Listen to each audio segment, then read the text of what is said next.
हमारी cricket team जो है वो अपनी खराब कारकर्दगी के बायस इस वक्त टी20 वर्ल्ड कप से बाहर हो चुकी है और टी20 वर्ल्ड कप खराब कारकर्दगी देने के ऊपर अब इनके साथ क्या बर्ताव किया जाएगा, कौन सी मुश्किलात इनके लिए आएंगी। बिस्मिल्लाहिर्रहमानिर्रहीम, अस्सलाम वालेकुम। मैं हूं गुलाम रसूल भट्टी और क्रिकेट स्पेशल व्लॉग में खुशामदीद। नाज़रीन, जैसा कि आपको पता है कि हमारी क्रिकेट टीम जो है वो अपनी खराब कारकर्दगी के बायस इस वक्त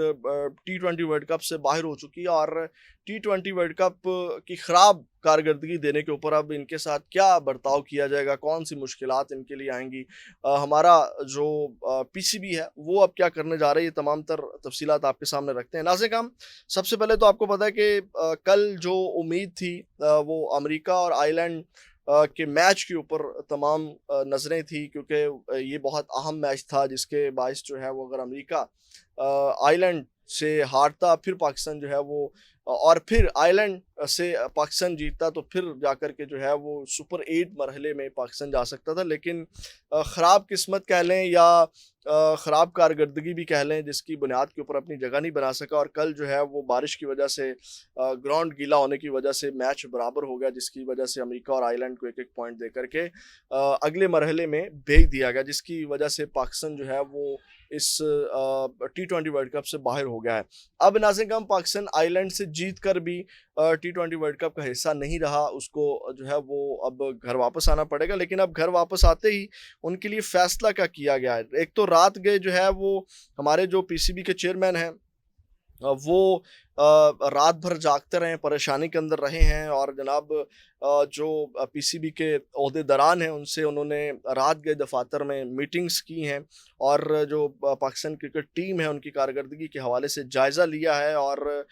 मुशावरत की कि अब इनके साथ क्या सलूक करना चाहिए। तो एक तो उनका जो सेंट्रल कॉन्ट्रैक्ट है उस हवाले से भी मुशावरत की गई और इन्होंने कुछ दबाव डाल करके पाकिस्तान हमारी क्रिकेट टीम ने जो है वो बहुत सी मराहत ली थी या बहुत से फ़ायदे लेने की कोशिश की थी, अब वो भी वापस होंगे। अब नाज़रीन, एक तो हमारी इस नाक़िस कारकर्दगी के बायस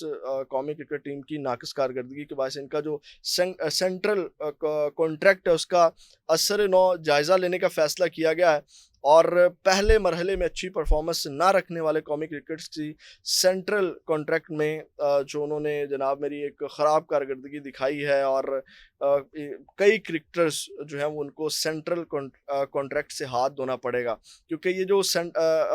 कौमी क्रिकेटर्स को जो पिछले साल जो है 1 जुलाई से 3 बरस का जो यानी कि 3 साल का कॉन्ट्रैक्ट दिया गया था, अब जो मायूस कुन कारकर्दगी है अब उसके ऊपर जो है वो इनके यानी कि दोबारा उसमें चेंजिंग्स की जाएंगी। जनाब इन्होंने जो मौजें लगाई हुई थी उसमें चेंजिंग आएगी। अब नाज़रीन, इसमें क्या किया किया जाएगा। एक तो आपको याद होगा कि जो ज़िया अशरफ साहब हैं यानी कि जो सेंट्रल कॉन्ट्रैक्ट है, इसमें ज़िया अशरफ के दौर में हमारे खिलाड़ियों ने जो है वो दबाव डाल करके एक तो अपने मुआवज़ों में भी इजाफ़ा करवाया था और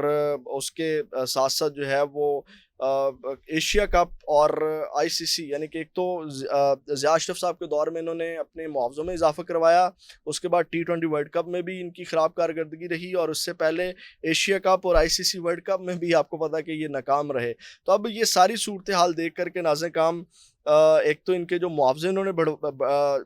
बढ़वाए थे तो उन मुआवज़ों को भी जो है वो कम किया जाएगा उस कॉन्ट्रैक्ट में, यानी कि वो बरकरार नहीं रहेंगे। ये बड़ी मुश्किल इनके लिए पेश होगी और बाकी भी जो फैसिलिटीज़ इनको दी गई थी या इन्होंने ली थी कि जनाब हम बड़ा मार का मारेंगे, उसमें भी इनको मुश्किलात का सामना होगा। तो ये अब फैसला किया गया है पाकिस्तान क्रिकेट टीम की मायूस कारकर्दगी के ऊपर, जनाब इनके कॉन्ट्रैक्ट के अंदर अब तब्दीलियाँ लाई जाएँगी, यानी कि जो इनको मराहत या मुआवज़े भारी मुआवज़े लिए गए थे अब इनकी कारकर्दगी की बुनियाद के ऊपर जो हैं वो इनको दिए जाएँगे। तो ये नाज़रीन, इनकी ख़राब कारकर्दगी के हवाले से ये एक अब तक की अहम डेवलपमेंट है और मेरा ख़्याल पाकिस्तान क्रिकेट बोर्ड को इसके ऊपर एक्शन लेना भी बनता था, क्योंकि इनकी इस तरह हौसला शिकनी होगी तो देन ही ये कारकर्दगी दिखाएँगे। और मेरा ख़्याल है कि इनके कॉन्ट्रैक्ट में अगर मैं अपनी राय दूँ तो इनके कॉन्ट्रैक्ट को असर-ए-नौ तश्कील देने की बजाय या तब्दील करने की बजाय ख़राब कारकर्दगी वालों को वैसे ही फ़ारिग करना चाहिए और नए लोगों को मेरिट के ऊपर लेकर के आना चाहिए, क्योंकि सिफ़ारिशी कल्चर है। सिफ़ारिश के ऊपर लोग यहाँ पे आए हुए हैं। आपको पता है कि इस वक़्त अगर इस क्रिकेट टीम को देखा जाए तो आप कनेक्शन लें, बल्कि सोशल मीडिया के ऊपर बहुत सी चीज़ें चल भी रही होती हैं कि जनाब किसका मोहसिन नकवी के साथ कनेक्शन है, फिर जिसका मोहसिन नकवी के साथ कनेक्शन है उसका किसके साथ कनेक्शन है, फिर आगे कनेक्शन। इस तरह वो एक टीम बनी हुई है। मैं खुल कर के बात नहीं कर रहा, सोशल मीडिया के ऊपर तमाम चीज़ें चल रही हैं। तो ये इस तरह की जो एक सोच और अप्रोच है कि जनाब ये तमाम सिफारशी और ताल्लुक बेस के ऊपर टीम के अंदर घुसे और फिर ख़राब कारकर्दगी दिखा करके आते हैं। तो ये कंसेप्ट जो है मेरा ख्याल है मोहसिन नकवी साहब के ऊपर जो कि दाग लग गया है, वो दाग को धो भी सकते हैं। सबसे पहले तो उनके भी इस्तीफ़े का मुतालबा किया जाता है कि क्योंकि उनकी सरबराही में ये तमाम चीज़ें हो रही हैं। लेकिन अगर वो नहीं भी रहना चाहते, क्योंकि आपको पता है कि इस वक्त मोहसिन नकवी साहब बहुत अहम है। मोहसिन नकवी के इस्तीफ़े का मुतालबा करने वालों का जो है वो मुतालबा करने वालों का इस्तीफ़ा तो लिया जा सकता है, लेकिन मोहसिन नकवी साहब का इस्तीफ़ा नहीं लिया जा सकता, जो कि इस वक्त बड़ी अहम बात है। तो लिहाजा मोहसिन नकवी साहब को जो है वो मेरिट के ऊपर फ़ैसला जो है करना चाहिए, नए लोगों को मौका देना चाहिए। तो ये नाज़िर काम अब तक की हम अपडेट्स थी। में आपके साथ दोबारा मुलाकात होगी। अपना बहुत ज़्यादा ख्याल रखिएगा, फ़ीडबैक ज़रूर दीजिएगा। पाकिस्तान ज़िंदाबाद।